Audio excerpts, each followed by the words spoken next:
السلام عليكم، أنا يوسف فتحي، أنا software engineer شغال في مجال الsoftware engineering بقى لي أكتر من 5 سنين، وده أول فيديو ليّا في the software story.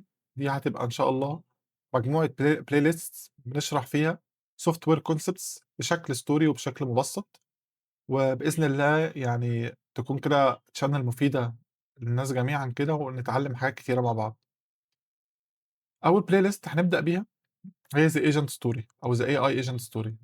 دي بكل بساطة هنبدأ نتكلم على الAI agent بكل تفاصيله. طيب هو إيه الAI agent أصلًا؟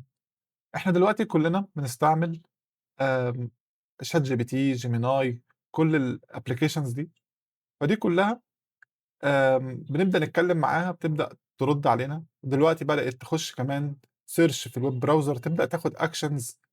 فconcept إن الAI بدأ ياخد actions وبدأ يinteract مش مجرد إن هو بيبعت رد، هو ده بكل بساطة الAI agent.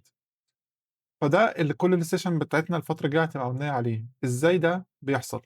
ابتداءً من الbrain، إزاي الAI agent ده بيفكّر، الprocess اللي بيمشي عليها عشان خاطر من أول ما ابعت له الكلام أو الprompt لغاية ما بيقدر يعرف إيه الoutput المفروض الoutput المضبوط اللي المفروض يبعته. process زي الtokenization والembedding والtransformer. وبرضه طَب إزاي المُخ بتاع الAI agent ده trained أصلًا إن هو يبقى قادر يرُد كده بالشكل ده. بعد كده تاني حاجة هنتكلم عليها، طيب أنا دلوقتي قادر أبعت آمم، صورة أو voice note مش مجرد أبعت للAI agent كلام، إزاي هو بيفهم الصور والaudio ده، فده هيبقى تاني topic هنتكلم عنه إن شاء الله. بعد كده تالت topic هنتكلم عنه هي الmemory. إزاي الagent بيقدر يفتكر الcontext سواء الshort term memory إن أنا الchat نفسه اللي أنا باكلمه فيه، إزاي قادر يفتكر الchat.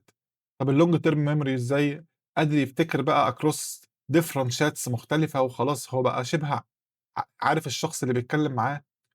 نتكلم برضه على concepts زي الRAG والstate management. فكل ده هيبقى في خلال الpart بتاع الmemory إن شاء الله. دلوقتي زي ما كنت لسه باقول الAI agent مش مجرد هو بيرد بكلام، هو بياخد actions كمان. فهنبدأ نتكلم في الpart ده إزاي ابتدى الAI agent ياخد action، وإزاي ابتدى الthinking بتاع الbrain يتربط بإيد إن الاتنين مع بعض يبدأوا ياخدوا actions مش مجرد يبقى في بس كلام بيتبعت. وبعد كده هنبدأ نتكلم على part الdecision بتاعة الAI agent، إزاي الAI agent بيبدأ يقرر إن ده الdecision المضبوط، دي الplan المضبوطة اللي هامشي عليها. لأ أنا هنا محتاج أرجع للإنسان قبل ما أبدأ آخد الdecision. فكل ده هيبقى covered في الpart ده. والAI agents دلوقتي بقوا يردّوا مش مجرّد هو بيرُد كإنه روبوت، هو بيتكلّم معاك تحس إن في بني آدم بيتكلّم معاك. فهنبدأ نتكلّم إزاي الAI agents ب بيcommunicate معانا، ابتداءً من الpersona والsystem prompts، وإزاي برضه بيبقى في topics ما ينفعش يتكلّم فيها. ولو أنت جيت تسأل كده أي AI bot عن مثلًا حاجات معيّنة في السياسة أو في الدين أو كده تلاقيه مش بيرُد. هنبدأ نتكلّم على الoutput safety. فكل ده هيبقى covered في الجزئية دي بإذن الله. آخر حاجة إزاي كل الكلام ده بقى connected مع بعض، وإزاي لو مثلًا الbrain والtools أو الAI agent شغّال بشكل مش مضبوط، إزاي الbrain والtools أو الbrain والhand والmemory أقدر أعرف هُم فعلًا شغّالين مضبوط والّا لأ، من خلال مثلًا topics زي الobservability والtracing والdebugging. فبرضه هنبدأ بقى نcover كل حاجة related بالconnection بتاع كل الcomponents دي من خلال الtopic ده بإذن الله. طيب خلّينا دلوقتي ناخد كده overview سريع عن شكل الsessions هتبقى عاملة إزاي. فإحنا بكل بساطة هنحاول نخلّي كل الsessions مشروحة بشكل بسيط وبشكل interactive، بحيث إن نقدر نتخيّل الconcepts كده بشكل بسيط. فكل الsessions كده هتبقى مبنية بالشكل ده. فإن شاء الله هيبقى هي دي طريقة الشرح بتاعة الsessions بتاعتنا كلّها.